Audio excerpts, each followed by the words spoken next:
Olá! Hoje você vai conhecer o curso Empreendedorismo e Desenvolvimento Empresarial, realizado pela Universidade Estadual Paulista, a Unesp, na modalidade à distância. Eu sou a Vanessa Haddad, jornalista do Núcleo de Educação à Distância da Unesp, e ao meu lado está o idealizador do curso, também coordenador, professor Elton Eustáquio Casagrande. O professor trabalha em 2 campos da Unesp, em Araraquara, onde ele trabalha no Departamento de Economia como docente, e em Jaboticabal, na pós-graduação em Administração. Olá, professor. Olá. Professor, nunca se falou tanto em empreendedorismo no Brasil como tem se falado nos últimos dias. A questão é, será que a gente tem o conceito ideal do que é ser empreendedor? Qual é o conceito correto de empreendedorismo? É uma boa pergunta. Eu acho que há, sim, diversas interpretações. Algumas ligadas ao desenvolvimento e nascimento de novos negócios, outras em relação a atividades sociais e que está conectado com o conceito de liderança, né? E também nas atividades empresariais, tanto aquela atitude, talvez a gente possa marcar essa noção de atitude que as pessoas, indivíduos têm dentro de empresas ou dentro das suas atividades profissionais.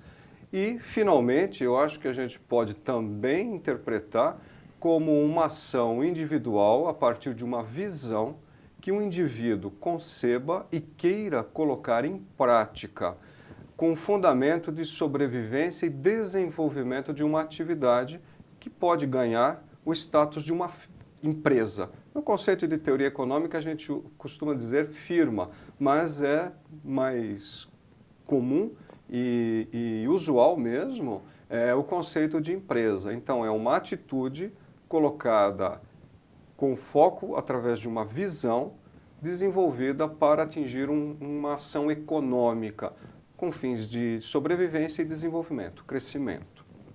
Agora, essa atitude, essa visão, ela precisa ser voltada para a criação de uma empresa ou ela pode ser realizada dentro de uma empresa já existente? Na concepção que nós fizemos no curso, ela serve para eleger, analisar, demonstrar uma atitude de revisão de quem está prosseguindo, continuando e quer saber se tomou atitudes corretas, digamos assim, com um certo referencial, e dar fundamentos para quem está iniciando.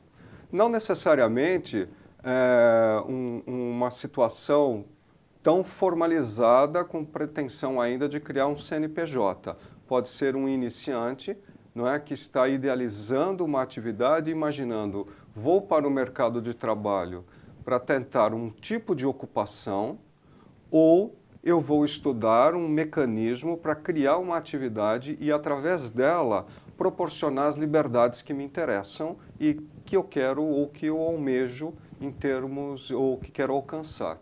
Então, são essas 2 perspectivas. A atitude em si, ela não está restrita ao ambiente da pessoa, está, sim, dentro da dimensão do que uma pessoa é.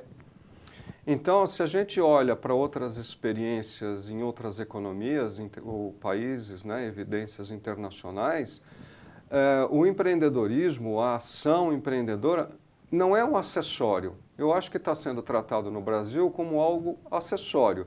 Você existe, aí você acopla algo que vai te levar a um outro status.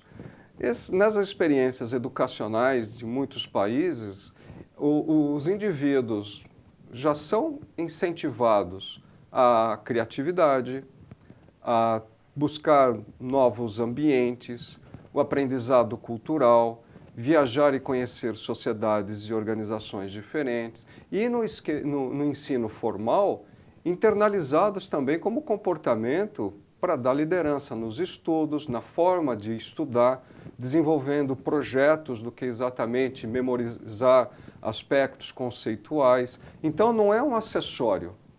Faz parte da educação e daquilo que, digamos, desenvolve as potencialidades do indivíduo. Então, o que a gente traz no curso é um pouco dessa combinação, e aí nós nos fundamentamos bastante, sim, em alguns conceitos da psicologia. Então, recomendamos certamente o Conselho Federal de Psicologia, como também utilizamos alguns conceitos de ciências contábeis, então recomendamos os sites oficiais também dessa ciência. Para quê? Exatamente para mostrar ao indivíduo que ele tem que organizar formas de conhecimento para dar vazão, permitir caminhar a partir de uma visão que ele tenha, e aí ligado a um aspecto mais direcionado ao empreendedorismo, a um negócio. Então, professor, por todos esses esclarecimentos, veja se eu estou correto, eu consigo visualizar um curso que permite o desenvolvimento de habilidades, o reconhecimento também da pessoa como indivíduo, preparando-a para algumas atividades que podem levar a um crescimento pessoal e profissional.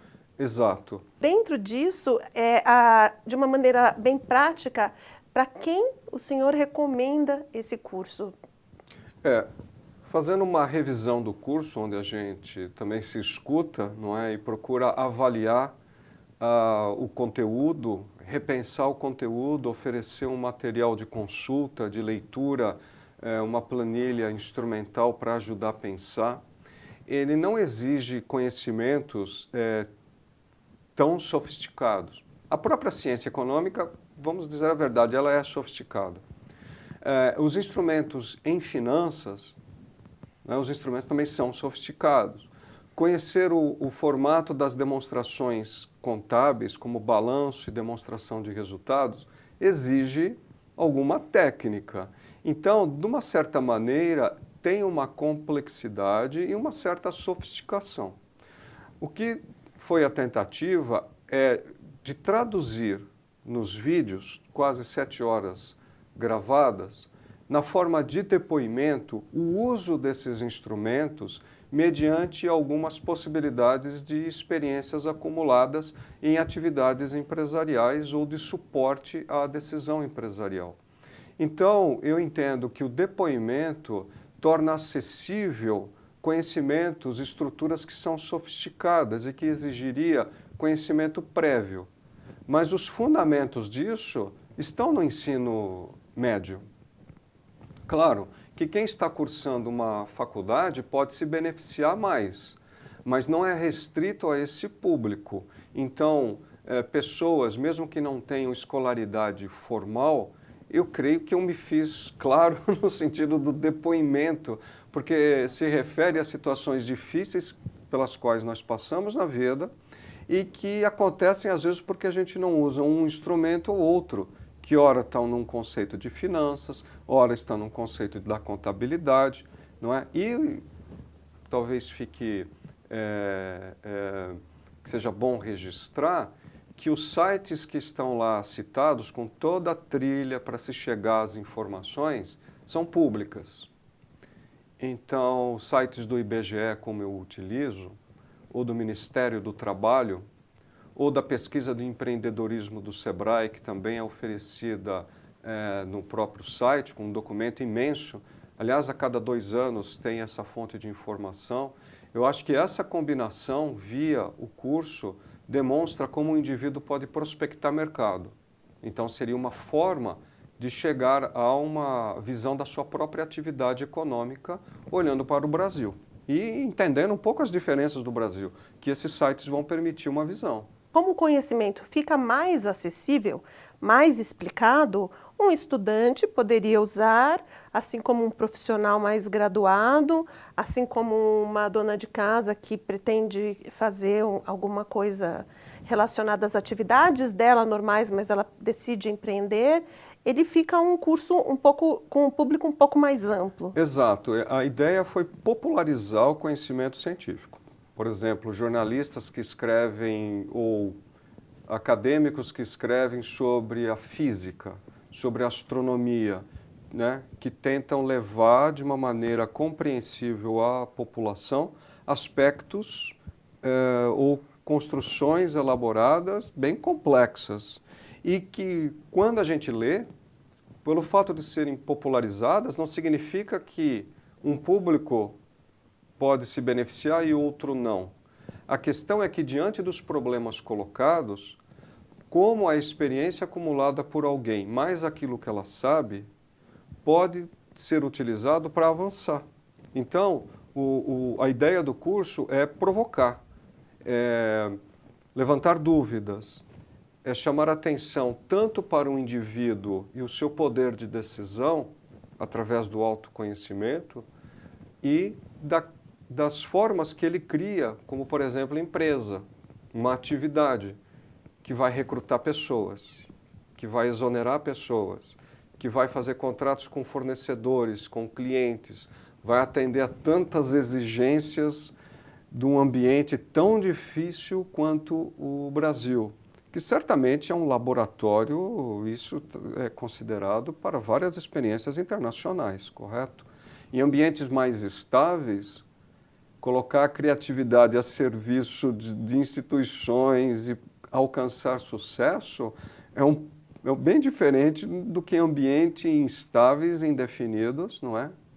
E que parece que são adversários das pessoas, das famílias, da sociedade, quando deviam potencializar essas criações. Então, o curso, ele não acredito que os depoimentos registrados, eles abstraem dessa realidade tão difícil quanto brasileira. Pelo contrário, eu procurei levar essa situação, pela vivência em ciências econômicas, não, para algo bem pragmático, digamos assim.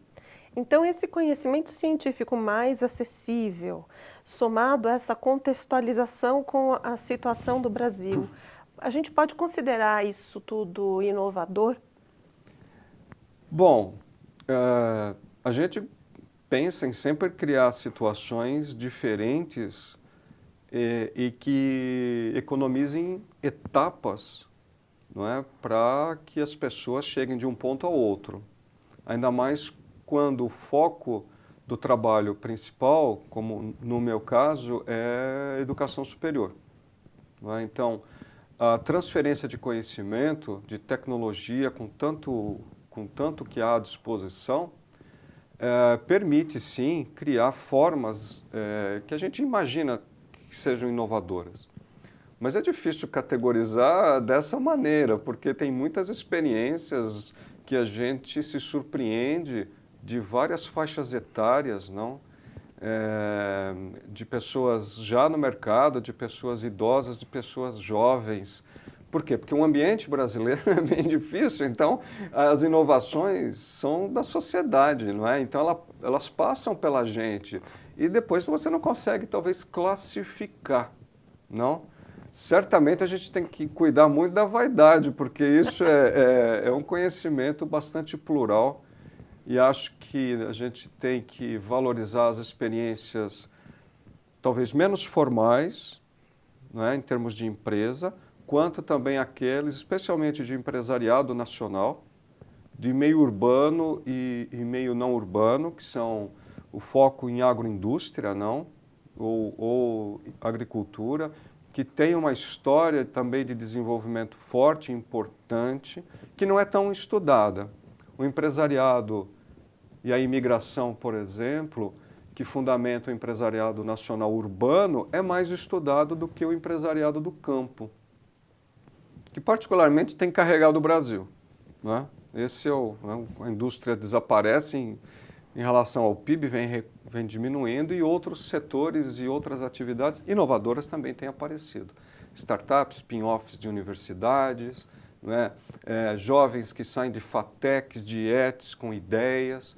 Então, o curso é voltado o quê? Para tentar dinamizar um pouco potencialidades daquilo que as pessoas têm, dando as caixinhas, ora da psicologia, não sou psicólogo, mas eu alerto para que as pessoas busquem esse apoio, ora do site da Receita Federal, quando precisa entender de enquadramento jurídico, tributário, ora da contabilidade. Então, um pouco da reunião, e é um pouco disso que as ciências econômicas acabam se envolvendo no dia a dia.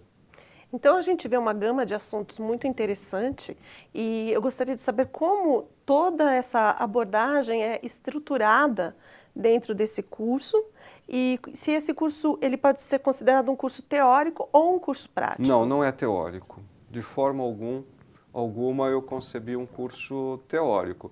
Existe sim um material teórico de leitura. Se a pessoa quiser se aprofundar com referências, ela pode seguir o caminho ou aliar dentro de alguma ou outra disciplina. Em termos de estrutura, começamos com o indivíduo, seu desenvolvimento, utilizamos a visão da escola empreendedora para potencializar atributos e capacidades empresariais para que as pessoas reconheçam que têm. Esse é um foco. E depois, na forma da expressão econômica e contábil, que pode ser lida através da contabilidade e das estruturas das demonstrações contábeis, não é? Que permite o quê? A visualização de um formato. E aí tem no meio do caminho o formato de negócios, um projeto de investimento que é dado o quê? O roteiro. Não é? Eu acho que está mais fácil que montar um Lego, eu acho assim, uma brincadeira de botar pecinhas, mais fácil que um quebra-cabeça. O Lego é bem fácil, né? Então, mais fácil que um quebra-cabeça de 2.000 peças, talvez, ou 3.000 peças. Eu acho que está bem cadenciado para dar essa visão de mundo do que existe em termos de potencial das pessoas e para as pessoas. E para encerrar, professor, eu queria falar um pouquinho sobre o nome do curso, que é Empreendedorismo e Desenvolvimento Empresarial. Por que essa ligação? Um leva ao outro? Como funciona? O ciclo de independência do indivíduo, não é, no Brasil, por exemplo, se a gente tomar o IBGE, começa aos 14 anos como uma medida. Bem, na verdade, a gente sabe que é muito antes para muitas pessoas. Mas marcado de 14 anos em diante, a evolução da iniciativa e da liderança acontece mais fortes em algumas faixas etárias.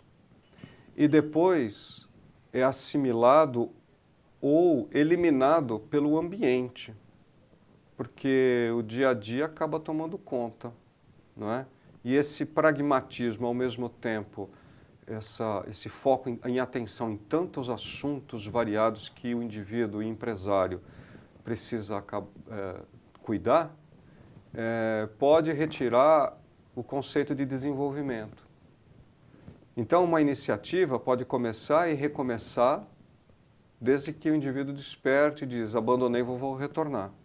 Vou me alimentar, vou me nutrir para o quê? Para desenvolver aspectos como eu fiz já uma vez na vida. E, então, a noção de desenvolvimento é que isso não acaba. Não existe um ponto final, não é? Então, isso é muito contínuo, presente. Eu espero não decepcionar ninguém, né? No sentido que a continuidade faz parte da ação humana. Então, pelo que eu entendo, é cíclico. Leva ao outro. É cíclico e... Um alimenta o outro. Um alimento. E talvez a diferença que a gente possa classificar melhor em termos de empreendedor e empresário é que o empreendedor ou empreendedorismo é uma atitude. Como toma forma, pode ser inclusive empresarial. Quando o indivíduo cria um CNPJ e tem um empregado, a gente chama de empregador. Quando ele cria um CNPJ, portanto, ele tem uma empresa e passa a ter responsabilidades fiscal, criminal, tributária, trabalhista. Então, a essa figura a gente associa o caráter de empresário. Mas a atitude empreendedora ou não, se ele vai manter ou não, é uma decisão, é um arbítrio dele. Muito interessante, eu quero agradecer muito a conversa, espero que tenha esclarecido. E quem quiser saber um pouco mais sobre esse curso, pode olhar o link que está aparecendo agora no vídeo e teremos também outras informações nessa página. Qualquer dúvida também pode entrar em contato com o Núcleo de Educação à Distância da Unesp. Agradeço a sua presença, professor. Eu agradeço a oportunidade. Muito obrigado. Muito obrigada.